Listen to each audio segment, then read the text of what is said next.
Ito'y mabilisang sulyap sa kasong People versus Makatangay, GR number 267832. Gaano nga ba kahalaga ang edad ng biktima sa kasong qualified human trafficking? So, itong desisyon ng Korte Suprema tungkol to sa conviction ng isang bar floor manager, no? Para sa qualified trafficking ng isang menor de edad na guest relations officer based sa Republic Act 9208, yung Anti-Trafficking in Persons Act. Mahalaga to, syempre, para sa proteksyon ng mga bata. Kung gusto niyong laging updated sa mga bagong desisyon ng Korte Suprema, you know what to do, mag-subscribe na kayo. Okay, una, ano bang mga pangyayari? Well, noong 2012, may entrapment operation ng NBI sa isang bar. Nahuli yung floor manager, si Joyce Makatangay.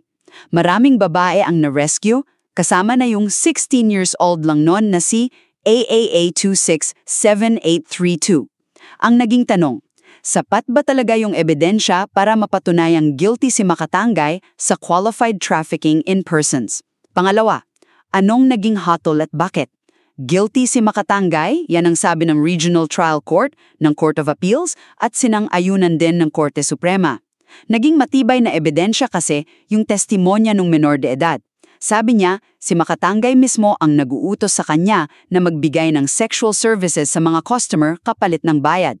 At dahil menor de edad siya, pinatunayan to ng birth certificate, hindi na kailangan patunayan pa ng prosecution na gumamit si Makatangay ng puwersa, panloloko o kung ano pa mang paraan. At panghuli, anong doktrina at parusa? Ang doktrina dito, kapag ang biktima ng human trafficking ay bata, yung minor o wala pang 18, automatic na qualified ang trafficking sa ilalim ng Section 6A ng RA 9208. Hindi na kailangan yung element ng means, yung paraan ng pag-recruit. Ang parusang iginawad kay Makatangay, life imprisonment, multang 2 milyong piso at bayad pinsala na 600 ihibong piso sa biktima. Kaya sa kasong ito, malinaw na sa batas natin laban sa human trafficking. Ang pagiging menor de edad ng biktima ay critical, sapat na yon para ituring itong mas mabigat na kasong qualified trafficking.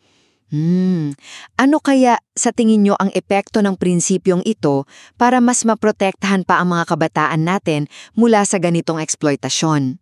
Para manatiling updated sa Philippine jurisprudence, huwag kalimutang mag-subscribe.